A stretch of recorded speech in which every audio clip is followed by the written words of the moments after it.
요셉이라는 사람이 있습니다. 요셉이라는 사람에게는 12명의 형제들이 있습니다.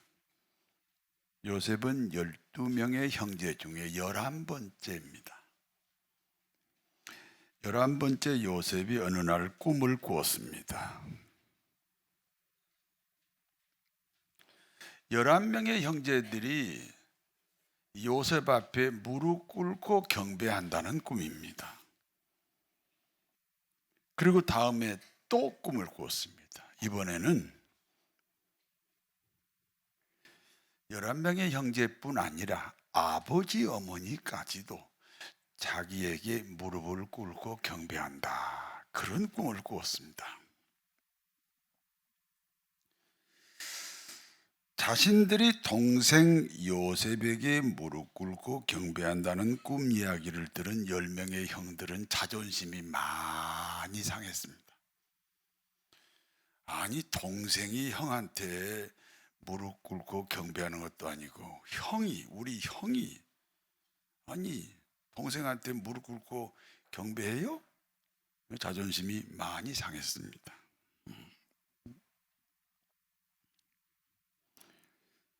그래서 요셉을 미워하기 시작합니다. 10명의 형들이 요셉을 미워하는 또 다른 이유가 있습니다.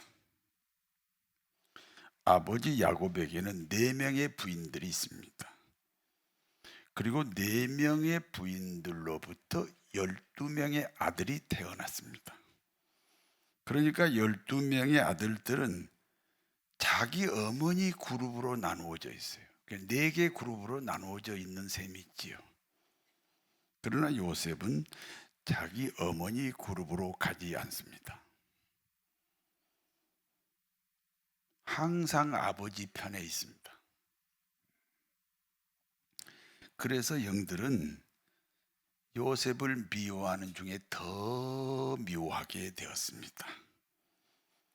요셉은 언제나 아버지 편이었다는 것이 어떤 의미가 있는지 아십니까? 요셉이 언제나 아버지 편이었다는 신앙적, 영적 의미가 무엇인지 아시느냐 하는 질문입니다. 담임 목사는 교인들이 바른 길로 가도록 교육시키는 사람입니다. 그런데 말입니다.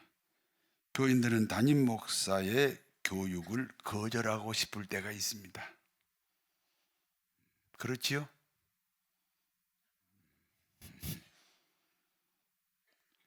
심지어는 담임 목사의 교육 때문에 마음의 상처를 받았다는 사람도 있습니다. 상처받지 않는 방법을 가르쳐 드릴까요? 그 담임 목사 교육을 받아들이면 됩니다. 아주 간단하잖아요. 담임 목사의 편이 하나님 편입니다. 그리고 하나님 편이 되어야 신앙생활이라고 말하는 겁니다. 사람은 2가지 이유 때문에 범죄 심리가 생깁니다. 하나는 있어야 할 장소에 있지 않았을 때 범죄 심리가 생깁니다. 10명의 형들은 세겜에서 양을 치도록 아버지하고 약속이 되어 있었습니다. 그런데 아버지하고 약속을 어기고 도단으로 갔습니다. 사람이 살아가는 길에는 마땅히 지켜야 할 자리가 있습니다. 아버지의 자리가 있어요. 어머니의 자리가 있어요. 아들의 자리가 있어요. 딸의 자리가 있어요. 신앙생활에도 마땅히 지켜야 할 자리가 있어요. 목사의 자리가 있어요. 장로의 자리가 있어요. 안수집사의 자리, 항존직, 권사의 자리. 안수집사, 권사가 항존직이라 하잖아요. 오후 예배까지 참석해야 그 자기 자리 지키는 거예요. 2사람만 하면 하네요. 이 자리를 지켜야 돼요. 자기 자리를. 자기 자리를 지키지 못하면 범죄 심리가 생깁니다. 세겜에 있어야 할 형들입니다. 도단으로 갔습니다. 다른 하나는요, 범죄 심리가 생기는 다른 하나는요, 자기 집으로부터 거리가 멀어질수록 범죄 심리가 생깁니다.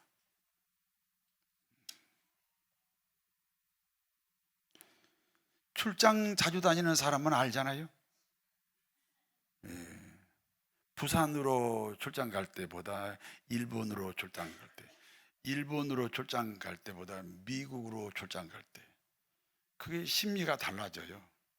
범죄 심리가 커진다니까요. 요셉의 영들은 양을 치기 위해 집을 떠났습니다. 세겜보다 더 먼 곳 도단으로 갔습니다.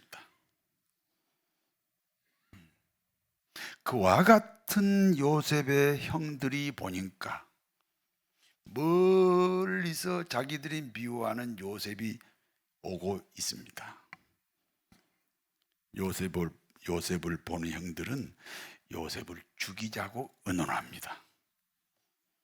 차마 죽일 수가 없었어요.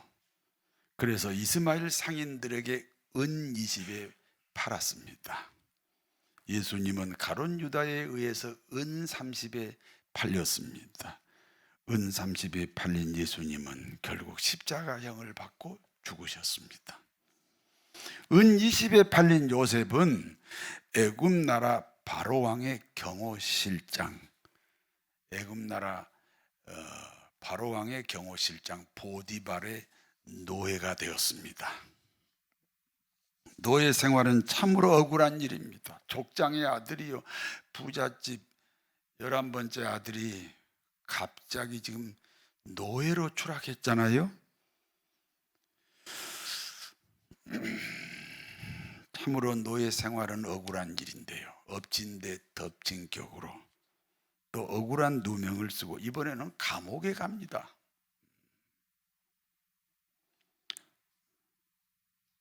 한 번 불행한 일이 생기면요, 반복해서 불행한 일이 찾아옵니다.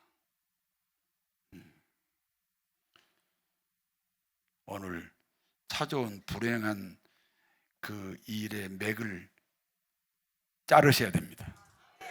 사람이 한 번 실패한 사람이 또 실패하고 또 실패. 요셉은요,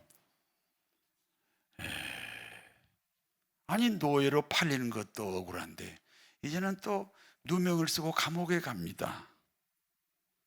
불행 중 불행입니다.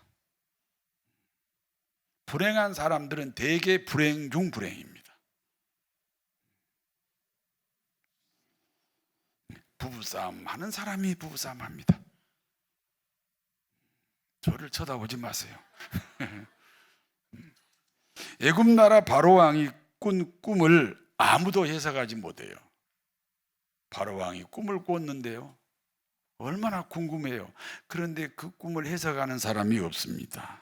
그러나 꿈이 있는 사람은 다른 사람의 꿈을 해석할 수 있습니다. 그러므로 요셉이 바로 왕의 꿈을 해석합니다. 그리고 요셉은 바로 왕의 꿈을 잘 해석해 준 덕분에 국무총리가 됩니다.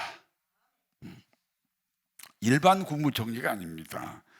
애굽 나라 바로 왕을 대신하는 국무총리입니다. 그러므로 바로 왕이 지나갈 때와 요셉 총리가 지나갈 때가 동일합니다.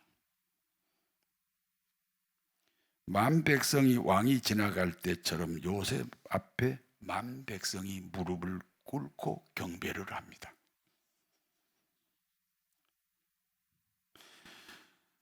요셉의 아버지와 어머니도 요셉 앞에 무릎 꿇고 경배해야 합니다. 요셉의 11명의 형제들도 요셉 앞에 무릎 꿇고 경배해야 합니다. 요셉은 17세에 꿈을 꾸었습니다.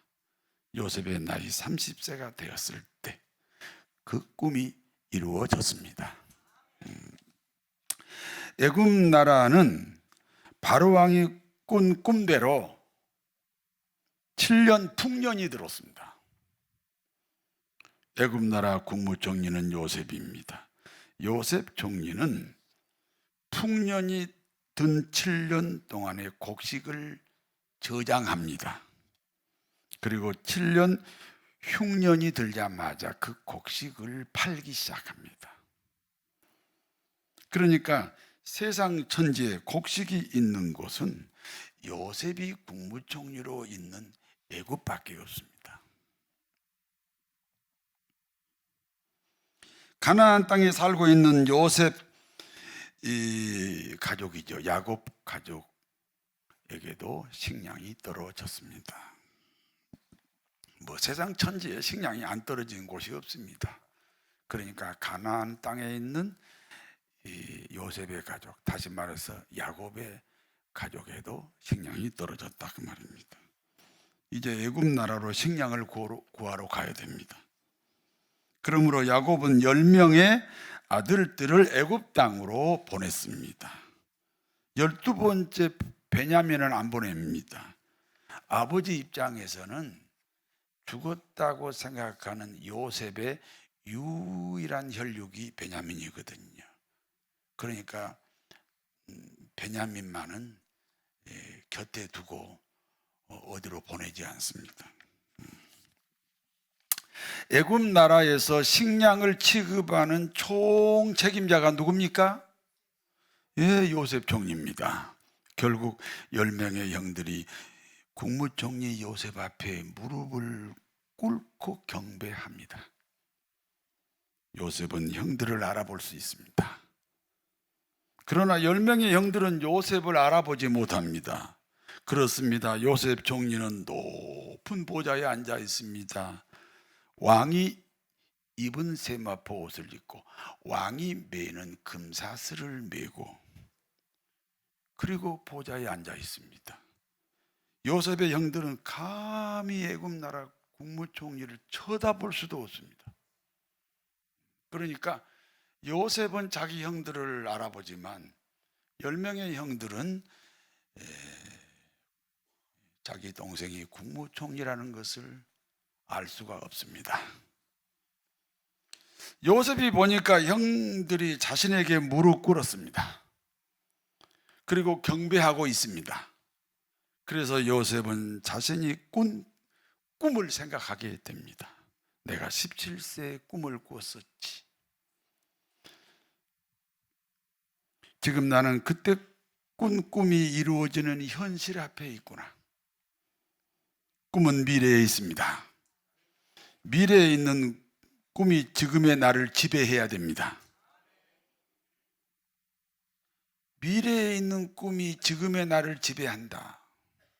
그래서 그 현실에 요셉은 자유할 수가 있었습니다. 꿈은 있는데 그 꿈이 오늘의 나를 지배하지 못하면 무슨 꿈입니까?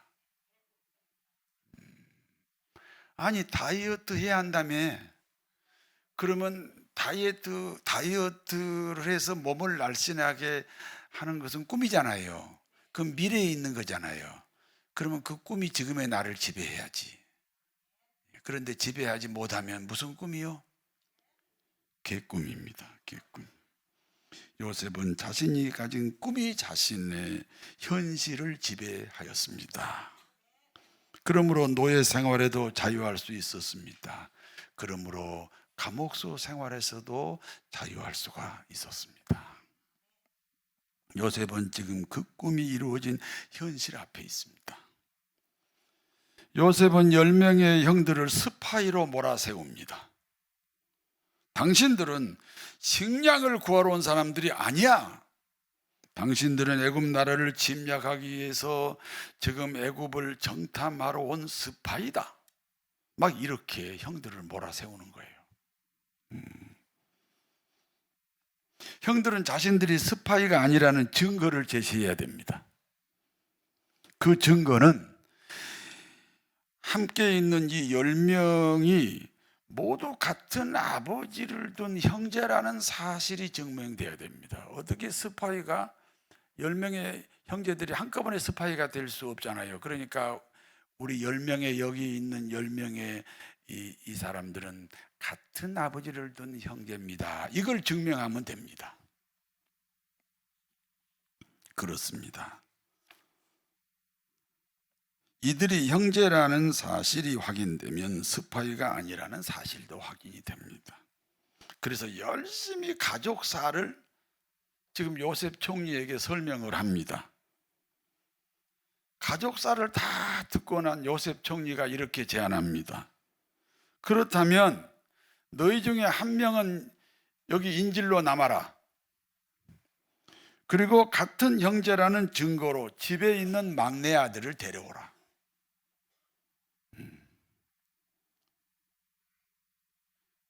그러면 당신들은 같은 형제라는 증명이 되었고, 그러면 스파이가 아니라는 것도 확인이 되었다. 결국 시므온이 인질로 남았습니다. 그리고 9명의 형제들은 식량을 구해가지고 고향으로 돌아갔습니다. 요셉은 형들이 지불한 곡식값을 형들의 곡식 자루에 다시 넣어서 보냈습니다. 형제들이 집에 도착하여 곡식 자루를 살펴보고 깜짝 놀랐습니다. 자기들이 지불한 곡식값이 그대로 곡식 자루에 있었기 때문입니다. 시간이 지나자 애굽에서 구해온 식량이 또 떨어졌습니다. 요셉의 형들은 베냐민을 이제 데리고 가야 됩니다. 그러므로 자신들이 스파이가 아니라는 사실을 확인해야 됩니다. 그래야 인질로 잡혀있는 시므온도 구할 수가 있습니다. 드디어 베냐민과 함께 10명의 형제죠. 10명의 형제들이 애굽 국무총리 요셉 앞에 다시 왔습니다. 인질로 잡혀있는 시므온이 풀려나왔으니까 그렇습니다. 11명이 지금 애굽 국무총리 앞에 모였습니다. 요셉까지 합하면 12명 형제가 다 모인 셈이지요. 요셉이 11명의 형제들에게 묻습니다. 너희 아버지가 안녕하시냐? 친형제인 베냐민은 지금 자기 앞에 있잖아요. 그러므로 가장 궁금한 일이 아버지의 생사 문제입니다. 형제들이 대답합니다. 예, 우리 아버지는 가나안 땅에서 잘 계십니다. 요셉은 아버지의 소식을 듣자 안방으로 들어가 통곡하고 울었습니다. 그리고 얼굴을 찢고 그 정을 억제하며 음식을 대접합니다. 음식을 먹은 후 각자의 자루에 곡식을 채워 주었습니다. 이번에도 곡식 자루에 형제들이 지불한 곡식값을 넣어서 보냅니다. 이제 형제들은 시므온까지 11명이 곡식을 구해가지고 고향 가나안으로 돌아가고 있습니다. 그때 갑자기 군인들이 뒤쫓아옵니다. 그리고 형제들의 곡식 자루를 점검하기 시작합니다. 그런데 문제가 생겼습니다. 베냐민의 곡식 자루에서 요셉 총리가 사용하는 은잔을 발견하게 됩니다. 꼼짝없이 베냐민이 도둑이 되었습니다. 당신은 도둑이 되면 물건 주인의 노예가 됩니다. 11명의 형제들은 다시 요셉 총리 앞에 끌려왔습니다. 그때 11명의 형제 중 네 번째 형제 유다가 땅에 엎드려 하소연합니다. 우리 형제는 본시 12명이었습니다. 그 중에 한 명은 죽었습니다. 그 죽었다는 한 명이 지금 요셉이잖아요. 그리고 죽은 형제의 친동생이 베냐민입니다. 그러므로 아버지는 베냐민을 죽은 형 대신해서 지극히 사랑하고 또 사랑합니다. 만일 베냐민이 아버지 앞에 가지 못하면 우리 아버지는 생명을 유지하지 못할 겁니다. 슬퍼서 생명을 유지하지 못할 겁니다. 그러므로 종이 베냐민을 대신하여 노예가 되겠습니다. 나를 붙잡아 노예로 삼으소서. 그리고 베냐민은 아버지 품으로 돌려보내소서.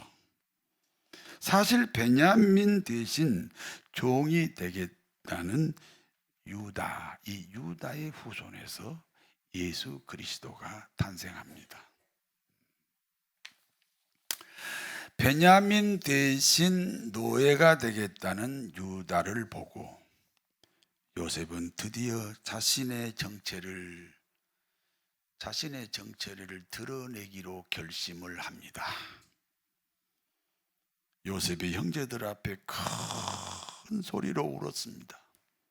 창세기 45장 1절에서 3절을 같이 읽습니다. 요셉이 시종하는 사람 억제하지 못하여 소리질러 모든 사람을 자기에게서 물러가라 하고 그 형제들에게 자기를 알리니 그때 그와 함께한 다른 사람이 없었더라. 요셉이 큰 소리로 우니 애굽 사람들에게 들리매 바로의 궁중에 들리더라. 요셉이 그 형들에게 이르되 나는 요셉이라 내 아버지께서 아직 살아 계시니까. 형들이 그 앞에서 놀라서 대답을 못하지요. 대답을 못합니다. 요셉은 모든 사람을 물러가게 합니다. 그리고 요셉은 큰 소리로 울었습니다. 그 울음소리가 얼마나 컸던지 바로 왕이 살고 있는 궁전에까지 들렸다 그랬습니다. 요셉은 자기 형제들에게 말합니다. 나는 요셉입니다. 아버지가 아직 살아계십니까? 형제들이 놀라고 또 놀랍니다. 요셉이 다시 형제들에게 말합니다. 창세기 45장 4절에서 5절 같이 읽습니다. 요셉이 형들에게 이르되 내게로 가까이 오소서. 그들이 가까이 가니 이르되 나는 당신들의 아우 요셉이니 당신들이 애굽의 판자라. 당신들이 나를 이곳에 팔았다고 해서 근심하지 마소서. 한탄하지 마소서. 하나님이 생명을 구원하시라고 나를 당신들보다 먼저 보내셨나이다. 옛날 성경에는 당신들 앞서 나를 보내셨나이다. 요셉은 두려워 떨고 있는 형들에게 말합니다. 그렇지요. 원수는 애나무 다리에서 만난다고. 우리가 팔아먹은 동생 요셉이 우리들의 생사권을 쥐고 있는 국무총리잖아요. 이제 우리 죽었구나. 두려워 떨고 있는 형들에게 요셉이 말합니다. 내게로 가까이 오소서. 형제들도 애굽 국무총리가 동생 요셉이라는 사실을 알게 되었습니다. 놀라고 놀랍지요. 두렵고 또 두렵지요. 그때 요셉이 이렇게 말합니다. 당신들이 나를 이곳에 노예로 팔았습니다. 그렇다고 근심하지 마소서. 한탄하지 마소서. 당신들이 팔아서 내가 이곳으로 온 것이 아닙니다. 오늘과 같은 대환란이 오리라는 것을 하나님은 알고 계셨습니다. 그러므로 이와 같은 대환란 때 우리 가족을 살리시기 위해 하나님이 나를 당신들 앞서 이곳으로 보냈습니다. 이제 흉년이 겨우 2년 차입니다. 앞으로 5년은 더 흉년이 들 겁니다. 그러므로 속히 고향으로 가셔서 아버지를 모시고 이곳으로 오십시오. 제가 고센이라는 곳에 우리 가족이 살 수 있는 거처를 다 준비해 놓았습니다. 여기까지가 본문의 내용입니다. 이제 본문이 주는 교훈입니다. 첫 번째입니다. 우리 그리스도인은 지나간 모든 시간들이 하나님의 은혜였다고 고백해야 합니다. 현실을 직시하면 그렇습니다. 형님들이 팔았으므로 요셉은 노예가 됐습니다. 보디발의 아내의 누명으로 요셉은 감옥에 갔습니다. 그러나 요셉은 자신의 지나간 일들을 신앙의 눈으로 재조명합니다. 13년 후 우리가 사는 땅에 7년 동안 비가 오지 않습니다. 그러면 사람도 죽고 짐승도 죽습니다. 그러므로 하나님은 우리 가족을 살리기 위해서 나를 먼저 애굽으로 보냈다는 것입니다. 무슨 뜻입니까? 노예로 팔리지 않았으면 어떻게 애굽으로 왔겠습니까? 노예로 팔렸으니까 애굽으로 왔지요. 억울한 누명을 쓰고 감옥에 갔으니까 바로왕을 만나지. 그 높고 높은 바로왕을 어떻게 만나요? 감옥에 갔으니까 만났습니다.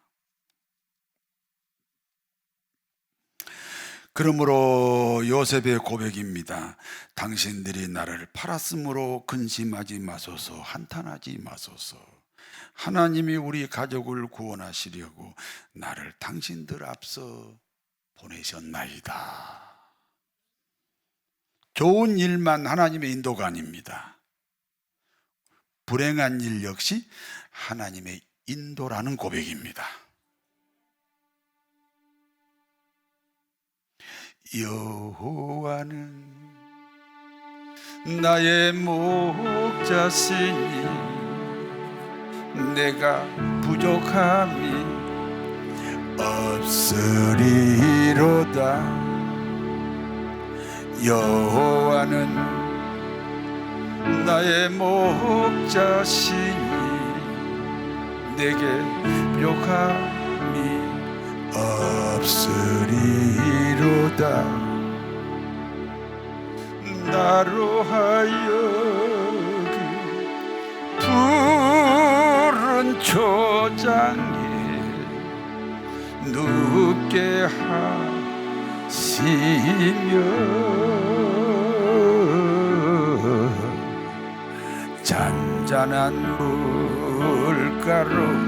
잔잔한 물가로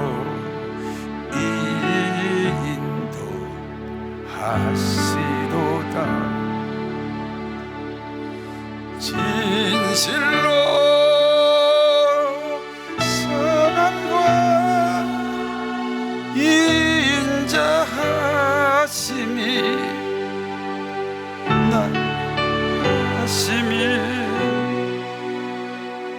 나의 사는 날까지 나를 따르리니 내가 여호와 전에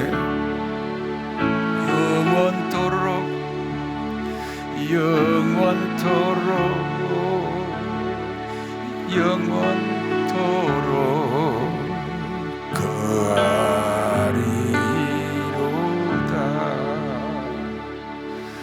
아멘.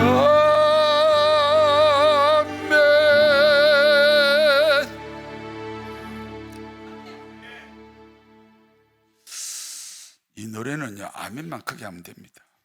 네. 두 번째입니다. 모든 용서에는 회개를 동반해야 됩니다. 요셉의 형들에게는 두 번의 회개가 있었습니다. 첫 번째는 요셉의 형들이 곡식을 구하러 애굽 땅으로 왔습니다. 그때 애굽의 국무총리는 요셉입니다. 요셉은 자기 형들을 스파이로 몰아세웁니다. 자신들은 분명히 스파이가 아닙니다. 그러나 자신들의 생사권을 쥐고 있는 애굽 나라 국무총리가 자신들을 스파이라는 겁니다. 그때 요셉의 형들의 고백입니다. 창세기 42장 21절을 같이 읽습니다. 그들이 서로 말하되 우리가 아우의 일로 말미암아 범죄하였도다. 그가 우리에게 애걸할 때 그 마음의 괴로움을 보고도 듣지 아니하였으므로 이 괴로움이 우리에게 임하도다. 우리가 동생 요셉을 이스마엘 상인들에게 팔았었다. 그때 동생 요셉이 울면서 우리에게 애걸했다. 형, 나 살려줘. 형, 나 살려줘. 그런데 우리는 동생 요셉의 괴로움을 보았으나 외면했다. 안 듣는 척했다. 그러므로 그때 요셉의 괴로움이 이제 우리에게 임하였구나. 이제 우리의 괴로움이 되었구나. 요셉의 형들은 자신에게 닥친 환난을 통해 과거 요셉 동생을 팔아먹었던 사실을 후회하고 회개합니다. 요셉 동생을 팔아먹은 죄값을 자신들이 이제 치르고 있다는 고백입니다. 회개하는 형들입니다. 그리고 요셉은 회개하는 형들을 지금 바라보고 있습니다. 두 번째는 베냐민의 곡식 자료에서 애굽 총리의 요셉 총리의 은잔이 나왔습니다. 물론 베냐민이 훔친 건 아닙니다. 요셉 총리의 지시에 의해서 애굽 군인들이 넣은 것입니다. 그러나 베냐민의 곡식 자료에서 은잔이 나온 것도 사실입니다. 베냐민은 꼼짝없이 도둑이 됐습니다. 그리고 요셉 총리의 노예가 되어야 합니다. 아버지 입장에서 베냐민의 형 요셉이 죽었습니다. 그런데 이제 베냐민까지 노예가 됩니다. 아버지에게는 큰 고통이 될 수밖에 없습니다. 그때 네 번째 형제인 유다가 이렇게 말합니다. 창세기 44장 33절 같이 읽습니다.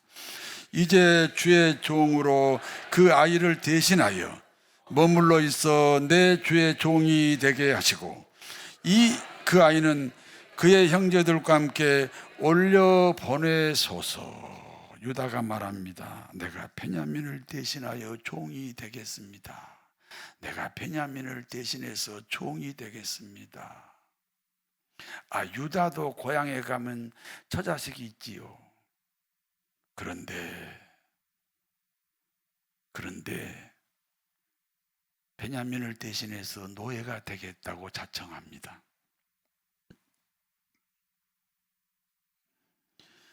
그러므로 베냐민은 다른 형제들과 함께 고향으로 가게 하소서.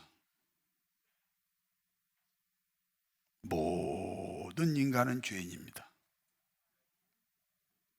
그리고 죄의 값은 사망입니다. 그런데 천지를 창조하신 하나님이 인간으로 오셨습니다. 그리고 인간으로 오신 하나님은 우리를 대신해서 우리의 죄값을 짊어지고 십자가에 죽으셨습니다. 우리 모든 그리스도인은 예수님의 중보 사역으로 구원을 받았습니다. 그러니까 유다는 예수님과 동일한 중보 사역을 하겠다는 겁니다. 베냐민을 돌려보내십시오. 내가 대신 노예가 되겠습니다.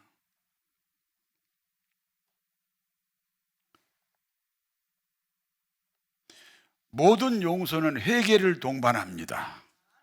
요셉의 형제들은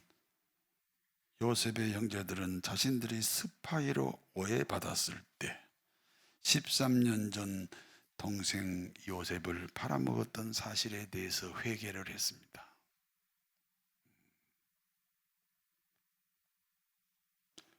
열두 번째 동생 베냐민이 도둑으로 몰려 노예가 될 수밖에 없을 때입니다. 유다가 대신 노예가 되겠다고 자청합니다. 중보사역 역시 회개사역입니다.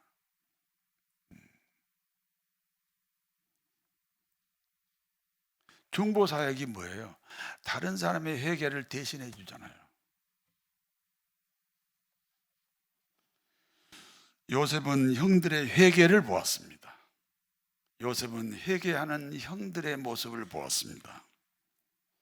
그리고 자신을 밝히고 이렇게 말합니다. 형님들의 잘못이 아닙니다. 하나님이 나를 이곳으로 보냈습니다.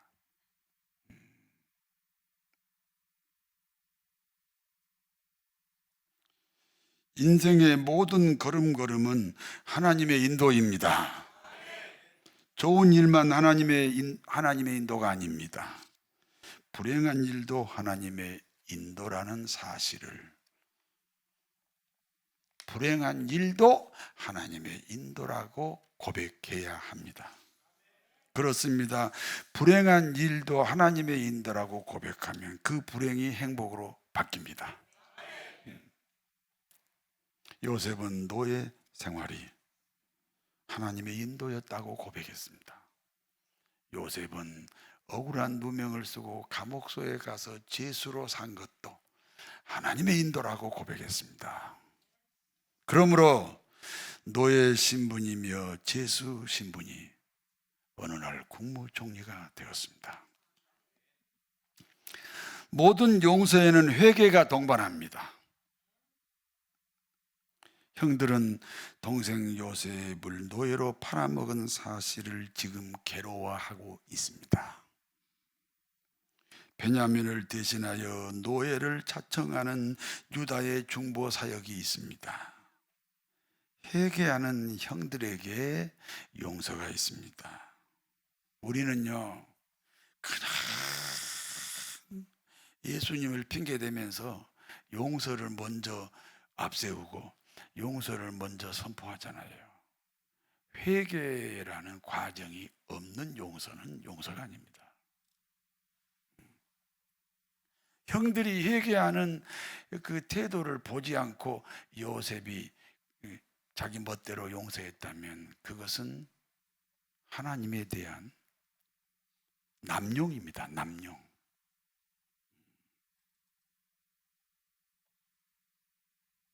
회개하는 형들에게 용서가 있습니다. 2024년은 용서를 통한 회복의 역사가 풍성하시기를 진심으로 축원합니다. 전능하신 하나님, 요셉의 형들은 요셉을 팔아먹었던 지난 날을 괴로워합니다. 네 번째 형제인 유다는 베냐민을 대신하여 노예가 되겠다고 합니다.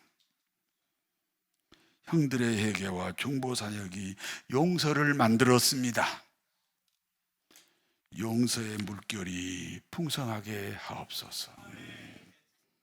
거룩하신 아버지 하나님, 용서가 있어야 치유가 있고 용서가 있어야 축복이 있습니다. 거룩하신 하나님 아버지, 그리하여 우리 그리스도인의 삶이 불행은 행복으로 바뀌고 행복은 더 행복이 되게 하옵소서. 예수님의 이름으로 기도하옵나이다.